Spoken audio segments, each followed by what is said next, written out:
சரவண ஜோதியே நமோ நம. வாழ்க வையகம், வாழ்க வளமுடன். அனைத்து தமிழ் நெஞ்சங்களுக்கும் கனிவான வணக்கங்கள். நிகழும் ஸ்ரீ மங்களகரமான சோபகிருது ஆண்டு மாசி மாதம் 18ஆம் தேதி வெள்ளிக்கிழமை அன்று சுவாதி நட்சத்திரத்தில் பஞ்சமி திதியில் அமிர்த யோகம் கூடிய நன்னாளில் இந்த மகத்தான மார்ச் மாதம் பிறக்கிறது.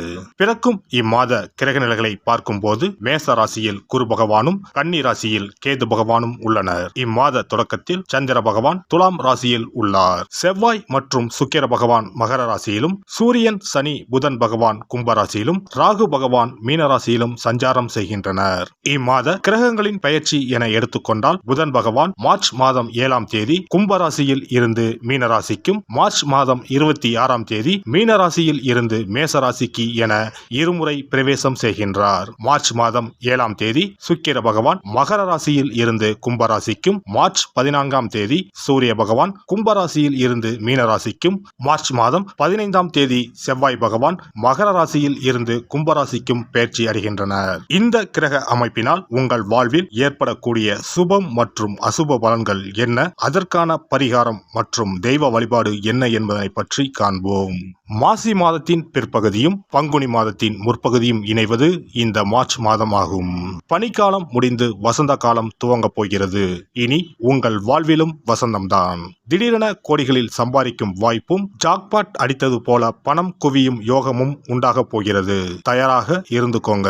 பண கஷ்டம், துன்பம், அவமானம் அனைத்தும் உங்களை விட்டு விலக போகும் நேரம் இது. துலாம் ராசி அன்பர்களே, இம்மாதம் திடீர் அதிர்ஷ்ட வாய்ப்புகள் ஏற்படும். குழந்தைகளால் மகிழ்ச்சி தரும் சம்பவங்கள் நிகழும். நண்பர்களும் அனுகூலமாக இருப்பார்கள். அவர்களிடம் எதிர்பார்த்த உதவிகள் கிடைக்கும். வெளி வட்டாரத்தில் செல்வாக்கு அதிகரிக்கும். தெய்வ பக்தி அதிகரிக்கும். எடுத்த செயலை வெற்றிகரமாக முடிப்பீர்கள். பணப்புழக்கம் அதிகரிக்கும். குடும்பத்தில் உறவினர்களிடையே இருந்த கருத்து வேறுபாடு நீங்கி சுமூகமான சூழ்நிலை உண்டாகும்.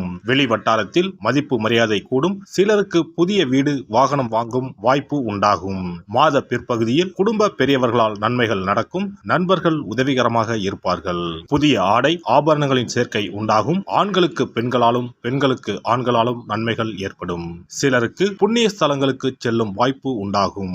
ஆனால் உடல் ஆரோக்கியத்தில் மட்டும் சற்று கவனம் தேவைப்படுகிறது.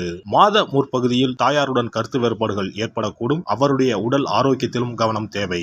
தாய் வழி உறவுகளிடம் அனுசரணையாக நடந்து கொள்ளவும். அலுவலகத்தில் எதிர்பாராத பதவி உயர்வு உங்களை உற்சாகப்படுத்தும். சக ஊழியர்களிடையே பெரிதும் மதிக்கப்படுவீர்கள். உங்களுடைய அனுபவ பூர்வமான ஆலோசனைகள் நிர்வாகத்தினரால் பெரிதும் பாராட்டப்படும். தொழில் வியாபாரத்தில் முன்னேற்றமான சூழ்நிலையே காணப்படுகிறது. உழைப்புக்கேற்ற ஆதாயம் கிடைக்கும். பங்குதாரர்களுடன் இணக்கமான சூழ்நிலை காணப்படும். ஆனாலும் மறைமுக பிரச்சனைகளை சமாளிக்க வேண்டி இருக்கும். மாத பிற்பகுதியில் கொடுக்கல் வாங்கல் விஷயத்தில் எச்சரிக்கை அவசியம். குடும்பத்தை நிர்வகிக்கும் பெண்களுக்கு உறவினர்கள் மத்தியில் மதிப்பு மரியாதை கூடும். கணவரின் அன்பும் அவர் வழி உறவினர்களால் நன்மைகளும் ஏற்படும். அலுவலகம் செல்லும் பெண்களுக்கு எதிர்பாராத சலுகைகள் கிடைக்கும். மாணவர்கள் பெற்றோர் ஆசிரியர் கூறியபடி செயல்படுவது கல்வியில் வெற்றி பெற உதவும். மனோதைரியம் கூடும். கலைத்துறையினருக்கு எதிர்பார்த்தபடி வரவுகள் இருக்கும். வெளிநாடு செல்வதற்கு வாய்ப்புகள் வந்து சேரும். மருத்துவ செலவுகள் குறையும். அரசியல் துறையினருக்கு கடந்த காலத்தில் உங்களை விட்டு சென்றவர்கள் விரும்பி வந்து சேர்வார்கள். உறவு பலப்படும். தொலைபேசி தொடர்பு மூலமாக சிலர் புதிய தொழில் ஒப்பந்தங்களை ஏற்படுத்தி லாபம் தேடும் முயற்சியில் ஈடுபடலாம். சித்திரை 3, 4ஆம் பாதங்கள். இந்த மாதம் உங்களின் குடும்பத்தில் மகிழ்ச்சியும் சுபிட்சமும் அதிகரிக்கும். கணவன் மனைவியிலேயே சிறு சிறு பிரச்சனைகள் ஏற்படும். உற்றார் உறவினர்களின் அன்பும் ஆதரவும் மகிழ்ச்சி அளிக்கும். சுவாதி நட்சத்திரம். இந்த மாதம் தடைப்பட்ட சுபகாரியங்கள் தடபுடலாக கைகூடி மகிழ்ச்சியை ஏற்படுத்தும். சிலருக்கு தொலை தூரங்களில் இருந்தும் நல்ல செய்திகள் வரும். பொருளாதார நிலை சிறப்பாக இருப்பதால் கடன்கள் அனைத்தும் குறைந்து சேமிப்பு பெருகும். விசாகம் 1, 2, 3ஆம் பாதம். இந்த மாதம் குடும்பத்தில் மரியாதை கூடும். உங்களது வார்த்தைகளுக்கு மதிப்பு இருக்கும். கணவன் மனைவிக்கு இடையில் மனம் விட்டு பேசி எடுக்கும் முடிவுகள் நன்மை தரும். பிள்ளைகள் நலனில் அக்கறை காட்டுவீர்கள். வைஷ்ணவி தேவியை வழிபட்டு வர நோய் நீங்கி உடல் ஆரோக்கியம் உண்டாகும். பணவரத்து கூடும். சிவபெருமானை வணங்குவதற்கும் அவரின் அருளை பெறுவதற்குமே அவருடைய ஆசி இருந்தால்தான் முடியும். அதனால்தான் அவன் அருளாலே அவன் தாள் பணிந்து என்ற அற்புதமான வாசகத்தின் மூலம் நாம் அறிய முடிகிறது. சிவ அருளை பெற வேண்டும் எனில் அது அத்தனை சுலபமான காரியம் கிடையாது. சிந்தையிலும் செயலிலும் சிவனையே நினைத்து ஒவ்வொரு காரியத்தையும் செய்ய வேண்டும். இனி இந்த மார்ச் மாதத்தில் மகா சிவராத்திரி எப்போது, இந்த நாளுக்கு அப்படி என்ன சிறப்பு என்பதனை பற்றி காண்போம். சிவபெருமானுக்கு எத்தனையோ திருநாமங்கள் உள்ளன. அவற்றில் மிக உயர்வானதாக சொல்லப்படுவது மகாதேவன் என்ற திருநாமம். மகாதேவன் என்றால் கடவுள்கள் அனைவருக்கும் மேலான கடவுள், கடவுள்களுக்கு எல்லாம் தலைவன் என்ற பொருள். சிவாய நம என சிந்திப்பவர்க்கு அபாயம் ஏற்படாது என்பார்கள். அப்படி கர்ம வினைகளில் இருந்தும் அனைத்து விதமான துன்பங்களில் இருந்தும் விடுபடுவதற்கு சிவனே கதி என சிவபெருமானை சரணடைவதற்கு ஏற்ற நாள் மகா சிவராத்திரி தினமாகும். மகா சிவராத்திரி நாளில் சிவபெருமானை முழு மனதுடன் உண்மையான பக்தியுடன் வழிபட்டால் நம்முடைய வேண்டுதல்கள் அனைத்தையும் சிவபெருமான் நிறைவேற்றி வைப்பார் என்பது ஐதீகம். கவலைகள் நீங்கி காரிய வெற்றியை தரக்கூடிய நாள் மகா சிவராத்திரி விரத நாளாகும். சிவபெருமானுக்கு உரிய அஷ்ட விரதங்களில் மிக முக்கியமானது மகா சிவராத்திரி விரதமாகும். சிவபெருமானின் அருளை பெறுவதற்குரிய மிக உன்னதமான புண்ணிய நாளாகும். ஒவ்வொரு மாதமும் தேய்பிறை சதுர்த்தசி திதியில் வருவதை மாத சிவராத்திரி என்றும், மாசி மாதம் தேய்பிறை சதுர்த்தசியில் வருவதை மகா சிவராத்திரி என்றும் கொண்டாடுகிறோம். நாடு முழுவதும் சிவ பக்தர்களால் கோலாகலமாக கொண்டாடப்படும் விழாக்களில் மகா சிவராத்திரி விழாவும் ஒன்று. இந்துக்களின் மிக முக்கியமான விரத நாட்களில் இதுவும் ஒன்று. முப்பெரும் தேவர்களில் ஒருவரான சிவபெருமானுக்குரிய ராத்திரியாக சிவராத்திரி கொண்டாடப்படுகிறது. இந்த ஆண்டு மகா சிவராத்திரி விழா மார்ச் 8ஆம் தேதி கொண்டாடப்பட உள்ளது. அன்று இரவு 8:20 மணிக்கு துவங்கி மார்ச் 9ஆம் தேதி மாலை 6 மணி வரை சதுர்த்தசி திதி உள்ளது.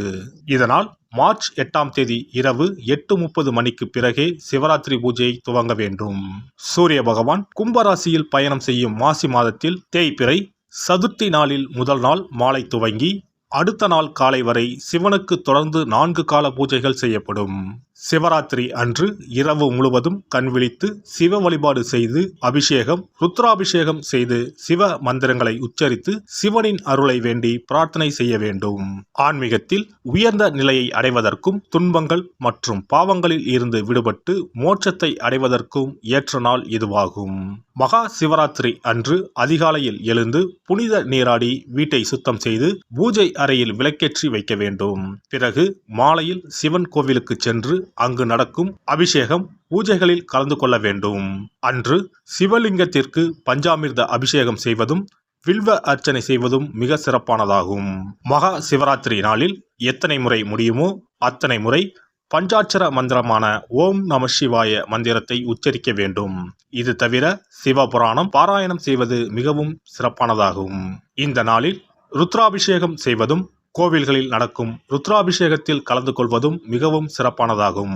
இந்த முறையில் மகா சிவராத்திரி விரதம் இருந்தால் முந்தைய 3 பிறவிகளில் செய்த பாவங்கள் நீங்கும். மனக்கவலைகள், நோய்கள், வறுமை நிலை ஆகியன நீங்கும். அதோடு வாழ்வில் அனைத்து விதமான இன்பங்களும் உயர்வும் கிடைக்கும். நாம் செய்யும் வழிபாடு, பூஜை ஆகியவற்றிற்கு 2 மடங்கு பலனை தரக்கூடியது மகா சிவராத்திரி விரதமாகும். தஞ்சாவூர் மாவட்டத்தில் உள்ள பட்டுக்கோட்டை செட்டியக்காடு அர்த்த நாரீஸ்வரர் ஆலயத்தில் வரும் மார்ச் 8ஆம் தேதி வெள்ளிக்கிழமை மகா சிவராத்திரி அன்று 4 கால பூஜைகள் நடைபெற உள்ளன. இந்த பூஜைகளில் நீங்களும் கலந்து கொண்டால் தம்பதி ஒற்றுமை, மனப்பேறு, குழந்தை பேறு, ஆரோக்கியம், ஆயுள், செல்வம், புகழ் உள்ளிட்ட சகல நன்மைகளும் கிட்டும். எல்லாம் வல்ல இறையருளால் நீங்களும் உங்கள் அன்பு குடும்பமும் உடல் நலம், நீலாயுள், நிறை செல்வம், உயர் புகழ், மெய்ஞானம் ஓங்கி வாழ்க வளமுடன். இந்த வீடியோ பதிவு உங்களுக்கு பிடித்திருந்தால் லைக் பண்ணுங்க, கமெண்ட் பண்ணுங்க, ஷேர் பண்ணுங்க, மறக்காம சப்ஸ்கிரைப் பண்ணுங்க, பக்கத்துல இருக்கிற பெல் பட்டனை கிளிக் பண்ணுங்க. நன்றி, வணக்கம். ஓம் நமச்சிவாய, சிவாய நம.